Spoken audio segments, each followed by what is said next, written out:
Well, hello everyone. On Wednesday, August 14th, around 6 p.m., there was a rather unusual collapse of a railroad bridge. I'm going to give you an overview of what we know, as well as the implications of this collapse. We can see this headline here, repairs and cleanup underway after bridge collapse near Fort Frances, Ontario. And I'll come back to this headline in a minute because it's, I think, rather misleading or incorrect, I'll say. So one of the things I noticed with this news story is there are a lot of pertinent details that are really vague or absent in these stories, and some of the information is simply incorrect. So I'm going to go through that and let you know more accurately what the situation is, where this bridge is located, and so on. So we have this news story here. Fort Frances, Ontario, from Northern News Now, talks about the railroad bridge collapse. According to Rainier, Minnesota Mayor Dennis Wagner, the 5-mile bridge near Fort Frances, Ontario collapsed on Wednesday. Wagner says the bridge split in half and collapsed. Well, that's not accurate. According to Fort Frances Communications Coordinator Chelsea Grigg, there are no reports of injuries and no train was involved in the collapse. So first of all, why are they quoting a mayor from Minnesota when this happened in Canada? They did get a quote from somebody in Canada in Fort Frances. And I don't know that it's completely accurate to say that no train was involved in the collapse. There was no train on the bridge when it collapsed. But it's too soon to say. I think it's, we'll see here from an eyewitness account, there may be a very direct correlation between a passing train and this collapse. So these are photos of the aftermath. So the bridge is what's called a bascule type bridge. So the entire bridge deck can be lifted up and over the waterway to allow ships and boats to pass through. So the structure on the left supported the counterweight and the motor to move the counterweight in order to lift the span. Here's an aerial shot. You see this concrete counterweight, and it looks like the whole bridge in this area just collapsed and pancaked onto the lower portion of the superstructure. There's another view. A lot of debris, a lot of wreckage. And I suspect that there's going to be an extensive investigation from the Transportation Board of Canada, which is going to take some time.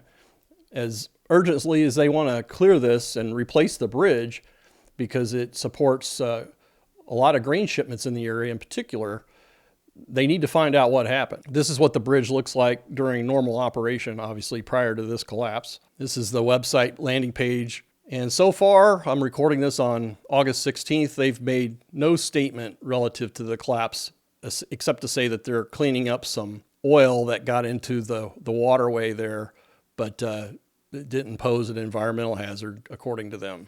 Now, there is an eyewitness account. Carol Boyvin, who along with her husband Al operates the Rainy Lake Boat Taxi, which ferries tourists and their belongings to camps and cottages on the lake, said she heard the bridge fall. There was a train that went by, and then shortly after I heard this big bang, said Boyvin, who lives less than half a kilometer from the bridge and can see it from her home. So that's where the account comes from, that a train passed and then apparently moments later, the bridge collapsed. Now, I mentioned some of the reporting has just been inaccurate. There was an article on the website trains.com talking about this bridge collapse, and they referenced the location. They've got a hyperlink to historicbridges.org, and it takes you to the wrong bridge. So I could see there's some confusion going on here. That link takes you to the Rainier Bridge that was built in 1908, and this bridge is on one abutment is in the United States and on the other abutments in Canada. This is not the bridge in question. You can tell it's a completely different structure. The bridge that collapsed here 2 days ago is a single span across the waterway. We see multiple piers, multiple spans. This isn't the same bridge. But what's interesting is that this bridge, this Rainier Railroad Bridge, not the one that collapsed, was constructed in 1908 by the Canadian Northern Railway and its subsidiary, the Duluth, Rainy Lake, and Winnipeg Railway.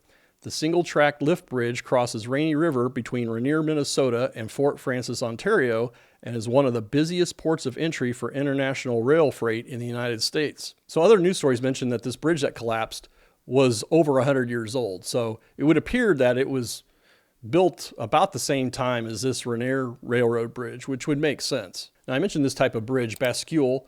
The definition is a type of bridge with a pivoting section that is raised and lowered using counterweight. So in this case, the bridge just pivots, has a counterweight that's moved, usually with some type of motor, and lifts the bridge deck up and clear of their waterway. Now here's a map of the general location. You can see International Falls, Minnesota, and across into Canada is Fort Francis.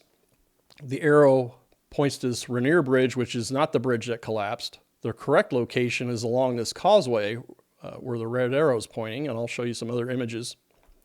Here's a Google Earth view, so you can see that this rail line where this bridge collapse occurred was on a causeway over the waterway. So I used the measuring tool in Google Earth, and the span across the waterway there for this bridge that collapsed was 28 meters, so a little over 90 feet. So I mentioned that earlier headline that said repairs are underway.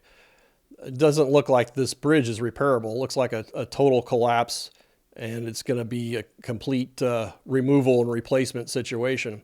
And that's not likely to occur very quickly. So this is an important rail line to the area, apparently. So I'll be curious to see what they do to replace this bridge as quickly as possible. Washington DOT had a similar situation, although it wasn't a movable bridge. They had a trestle bridge that was made of wood and burnt down, and they were able to replace that bridge in a 2-month period of time, which is really impressive. It's going to take far longer for something more complicated that this bridge is going to be with a movable section. And I would presume that that functionality has to be maintained, that they can't just put in a fixed span and tell people who want to boat through the area, too bad. I don't know that's going to happen. So I mentioned that the news was rather sparse in key details or outright incorrect. And I've noticed this trend with engineering related or geologic related, or basically just technical stories coming out of Canada. And the reporting's rather thin and not very timely. And I was trying to figure out, well, why is that the case? And then it occurred to me that Canada has a landmass about the same size as the United States, but with 1/10 the population. And in particular, where you have these incidents occur in more rural areas, like the recent landslide in British Columbia, it's just not going to get that much coverage. So if you have any news to share, I could review it and consider incorporating it into a future video update on this topic. Please send me your information at info@ftnc.com. You can remain anonymous if you wish. I'll honor that.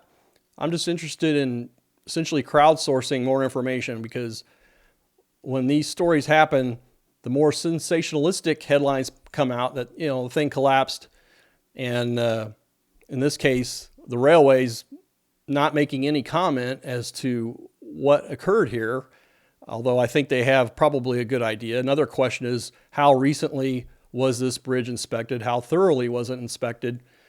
What kind of problems were noted, if any, with these prior inspections for this bridge? So I know the Transportation Board of Canada will no doubt investigate this collapse. So I don't think they're going to be removing this debris too soon to allow time for the investigators to complete their work. But I don't think this is a situation that can be remedied in a handful of months. You're probably talking well over a year to replace this bridge, and that's a very aggressive timeline in my opinion. So I'll be curious to see if they maintain that functionality with the movable section of the bridge deck to allow large boats and ships to pass underneath. I don't know what the implications are up there. Obviously, it'd be much quicker to replace the bridge with a fixed span. I just don't know if that's an option. So please let me know what you think in the comments section. I'd like to send a shout out to the channel members. I really appreciate your ongoing support. I also want to send a shout out to those of you who have provided super thanks. That's another great way to support the channel. Check out the links in the description. I have some free digital downloads that I think are rather interesting. And please stay tuned for future videos.